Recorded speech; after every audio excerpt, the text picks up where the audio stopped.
As I think in many ways it's our lost American history. And I think it's lost. I think a lot of what's lost are the characters that make up this story, the characters who form this story in the 1620s, 1630s, and 1640s. And in those characters are a lot of remarkably strong and interesting women who I think are just not nearly celebrated as much as they should or ever. I talk about Anne Hutchinson all the time, and another one of the ironies of this story is she was talking about persecution. I mean, she was persecuted everywhere she lived, everywhere, until she finally came to a place that she found true religious tolerance, and that was New Netherland.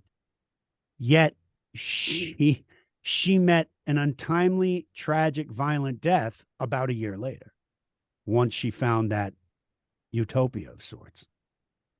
New Netherland was a place where you could go and practice your religion sort of freely, given that you were Protestant. That was still, that was a prerequisite. You could be a Catholic, but you would be frowned upon. You could be a Jew, and that was a whole other story, as you very much know, because Peter Stuyvesant was very much opposed to the presence of Jews in New Netherlands. So you could practice your religion, but the only church that was legally authorized on the soil of New Netherlands was the Dutch Reformed Church. As for the women did enjoy maybe a broader freedom than in the old world. The thing is, there is usually people say that it's because of the law that allowed women to have their own business, to own property, and to be able to do business on their own. And that is true. That is very much true. But I think what makes the difference is also the New World circumstances. The fact that it's a territory of broader opportunities, maybe at the time. So that opens the way for several women to stand out as a very open-minded or open-mouthed characters in a way. So that's the case of Deborah Moody. That's the case of Anne Hutchinson, in spite of what happened to her again. And it's the case also for several Dutch women, and even French for women of French origins. So several women did stand out at the time, and I think you could build a whole pantheon of women of New Netherlands that stood out and helped to build a colony. I think just the pattern of seeing who comes to New Netherland, including the women, but even characters like Isaac Allerton, right? Oh yeah, who basically was similar to, or earlier then, but similar to Anne Hutchinson, was deemed simply not Puritan enough. Mm-hmm. He just didn't quite fit anymore, and he ended up in New Netherland. He ended up with a house on Pearl Street. Mm-hmm. You know, it has this religious tolerance thing or toleration has to do also with it's not so much enforced by the state, but it has to do with the lack of settlers. Mm. And for the Walloons, and the same thing, it's true for the Huguenots. For these religious minorities, literally persecuted in the case of the Walloons by Catholics, bishops, and Catholic armies also. To be in a Protestant land was enough. And to go back to what we said at the very beginning of the podcast, for a Walloon to go to a Dutch Reformed church is is okay. Like a regular church. It's except that it's in Dutch, and for the Huguenots too, it's the only difference is linguistic. Well, at the beginning, when Jonas Michaelius came as the first official ordained minister in Manhattan, he was Dutch. He was of Flemish descent, but he had to do the sermon both in Dutch and French, and he was not great with French, but he did it because there were so many French-speaking people here. They sort of demanded a service in French. That's Yeah. the only difference. Yeah, was language. Yeah. But indeed, as long as you were Protestant, I guess you could be really free. Some minorities had a harder time. You could be a Catholic in New Netherlands, but you would be noted as such. You would be noted on the census. It would be said that you were a papist, just to remember where you came from. So you would be frowned upon. And yeah, they definitely want to keep their eye on the Catholics. Yeah, and that's what's so funny, sort of, about the letter of Stuyvesant when he writes to the West India Company, saying we cannot accept the Jews on the land, because if we let the Jews in, that means we will have to let the Catholics in, and that is even worse. So that's the whole point. It's you can practice freely as long as you're a Protestant, at least. But nobody had it like the Quakers or Stuyvesant, did they? Yeah, He but really got rough with the Quakers. Because the Quakers, even to the Protestants, they are eccentric. Yeah. There are two groups that were regarded as radical, eccentric, and disliked by the mainstream Protestants and by the Calvinists and Lutherans, definitely, and even more by the Anglicans, were the Anabaptists and the Quakers, for various reasons.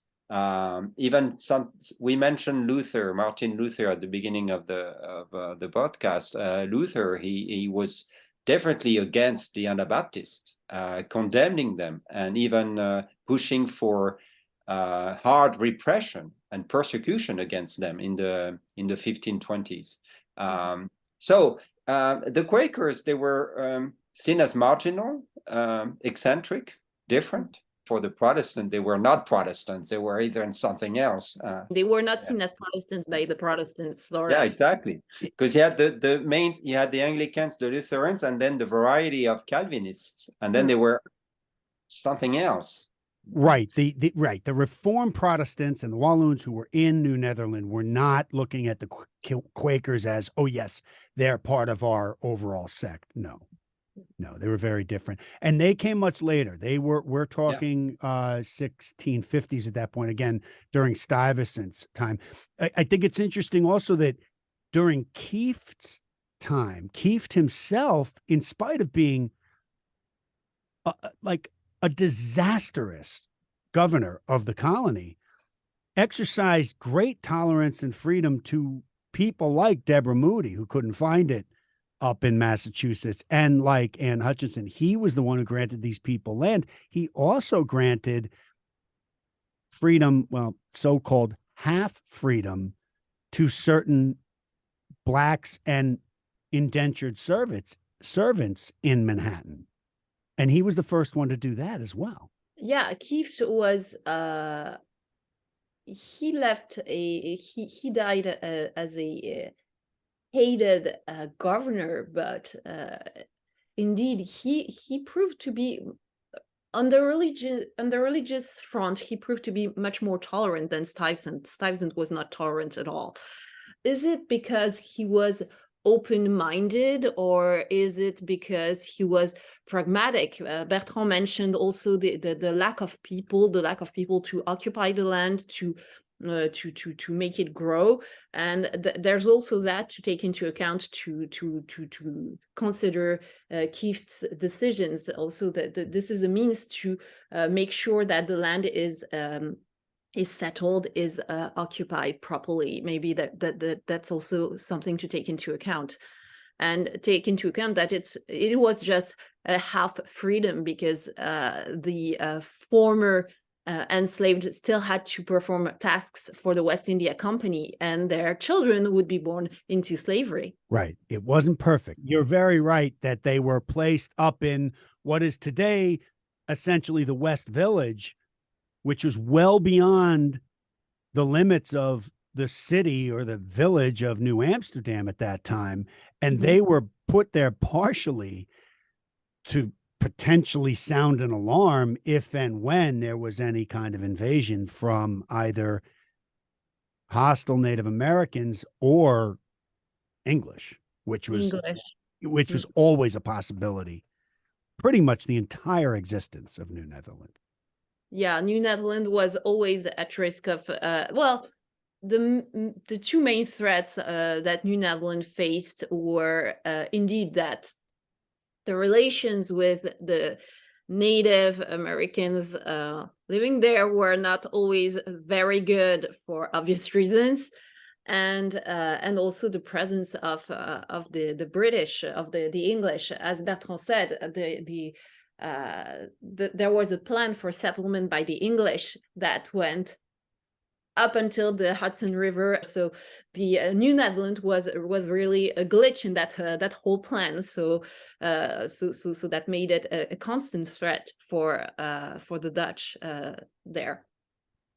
Right, and the English, King James had said in 1606, he had made claim to, we own everything basically from Virginia up to Canada. He had made claim that they already own it. So they claimed they owned it from the beginning. They just had never occupied it. When we go back to the United Provinces fighting Spain, Protestants in Europe came to help, officially or unofficially. Either sent soldiers or agreed to volunteers to leave England to fight alongside the Dutch. But that was a situation in the 1570s, 1580s. It changed in the early 17th century, where England making peace with Spain and seeing this rival, Protestant rival emerging, these United Provinces, which shows again that even at the state level, Protestant states could be rival. If the Dutch become rivals, then potentially, although it would take 60 years, but New Netherland potentially become up for grabs and could be conquered. So it has to go back with the geopolitics and in Europe that is changing a lot at the turn of the 17th century. Yeah, it's complicated, isn't it? I mean, there are a lot of, and I think it's part of the reason why we don't get a real good view of this part of the history. And I stand by that. The true history of America as we know it today started at the southern tip of Manhattan Island. And I firmly believe that based on the research I've done and seen. But yeah, it's a complicated story. Both of you, tell me about the website and how that's going and what that's all about. It originated in the fact that Europeans don't know one another. We're no longer at war anymore, and that's excellent, but we still don't know each other very well, and especially in terms of how we study the United States. So the idea was to get European Americanists together, European Americanists who work on the American Revolution. So that's why we founded this consortium, and we have scholars and institutions from Germany, the UK, the Netherlands, Italy, Hungary, even beyond Europe, Mexico and Japan. So to give, and really beyond Europe, to give a foreign global view of the American Revolution. It goes with what we talked about during this podcast in a way. As you said, we have a truncated view of what American history is about.